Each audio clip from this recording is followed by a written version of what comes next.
সালাতুল জুমা আদায়ের জন্য তার ঘরে হাজির হওয়ার সুযোগ দিলেন। আমরা পড়ছি আলহামদুলিল্লাহ। রব্বানা লাকাল হামদ কামা ইয়ানবাগি লিজালালি ওয়াজহিকা ওয়া আযীমি সুলতানিক। সম্মানিত ভাই বোনেরা, আমরা ধারাবাহিকভাবে কয়েক জুমায় জুলুমের উপরে আলোচনা করেছি। অন্যায়, অবিচার, অত্যাচার এ থেকে কিভাবে আমরা বাঁচতে পারি, নিজেদেরকে বাঁচাতে পারি, আল্লাহর অন্য বান্দাদেরকেও এই অত্যাচার, অবিচার থেকে কিভাবে বিরত রাখতে পারি, এই ব্যাপারে আমরা কিছু আলোচনা করে আজকে আমরা যে বিষয় বেছে নিলাম আমাদের সবারই খুব পরিচিত। এটা খুব কম মানুষই আছেন যারা জানেন না। আরবি আয়াতটা না জানলে বাংলা সবাই জানেন, বলতে গেলে সবাই প্রায় জানেন।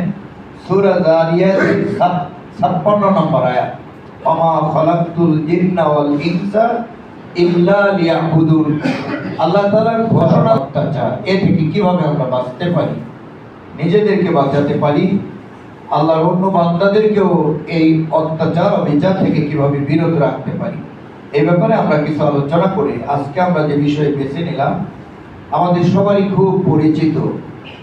এটা খুব কম মানুষই আছেন যারা জানেন না। আরবি আয়াতটা না জানলে বাংলা সবাই জানেন, বলতে গেলে সবাই প্রায় জানেন। সূরা যারিয়াতের 56 নম্বর আয়াত, ওমা খালাকতুল জিন্না ওয়াল ইনসা ইল্লা লিয়াবুদুন। আল্লাহ তাআলা ঘোষণা দিয়েছেন সারা দুনিয়াবাসীর সামনে যে দুনিয়ায় জিন আর ইনসানকে আমি সৃষ্টি করেছি শুধুমাত্র, কেবলমাত্র আমার গোলামি করার জন্য। ছোট্ট একটি আয়াত, কিন্তু এই আয়াতের মাধ্যমে আমাদের মূল পরিচয় আল্লাহ তাআলা আমাদের জানিয়ে দিয়েছেন। আমাদের সবার পরিচয় হচ্ছে আমরা আল্লাহর গোলাম।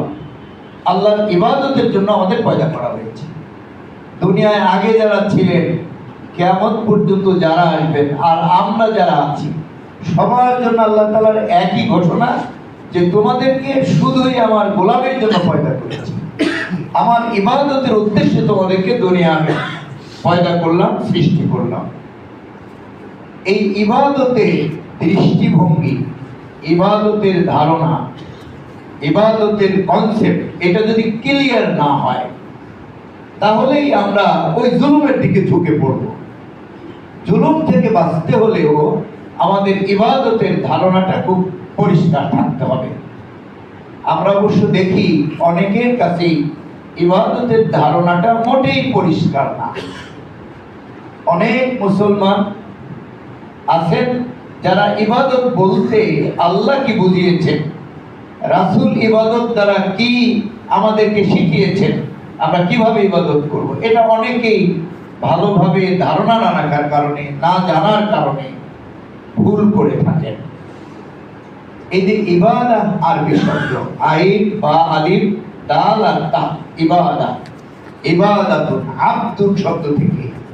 আব্দুন অর্থ হচ্ছে গোলাম, ভৃত্য, দাস। দুনিয়ায় সব মানুষ আল্লাহ তাআলার গোলাম। আমাদের সবার পরিচয় হচ্ছে আমরা আল্লাহর গোলাম। এই গোলামের দায়িত্ব সঠিকভাবে পালন করার উপরেই আমাদের জীবনের সফলতা নির্ভর করে। আমি যার গোলাম, এই গোলামিটা আমি সঠিকভাবে যদি আদায় করতে পারি, গোলামির দায়িত্ব যদি আদায় করতে পারি, গোলামি যদি সঠিকভাবে করতে পারি, তাহলে আমি আল্লাহ তাআলার সফল গোলাম হিসেবে আমার জীবন সার্থক হবে। আমি আল্লাহ তাআলার সন্তুষ্টি অর্জন করব, আযাব থেকে বেঁচে আল্লাহর জান্নাতের যোগ্য বিবেচিত হব।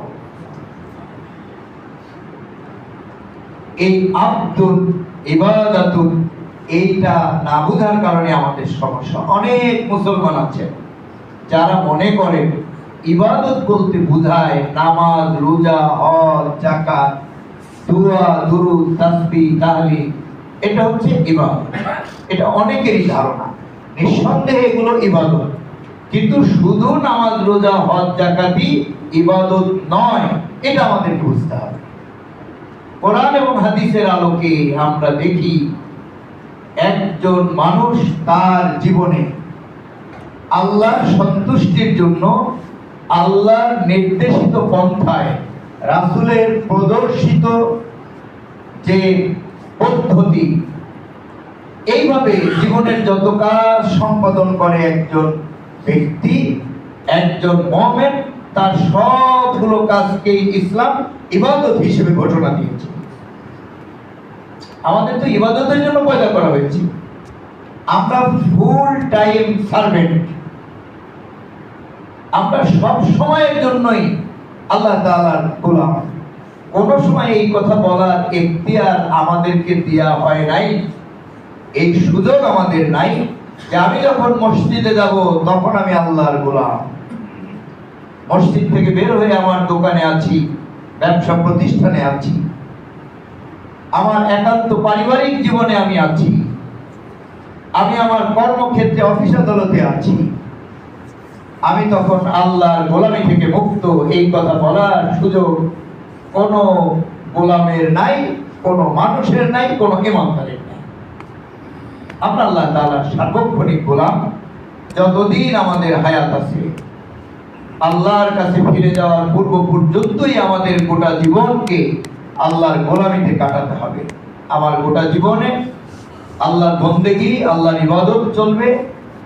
আমি নিজেকে আল্লাহ তাআলার একজন ফুল টাইম সার্ভেন্ট হিসেবে আমাকে পরিচয় পেশ করতে হবে, আমাকে উপস্থাপন করতে হবে।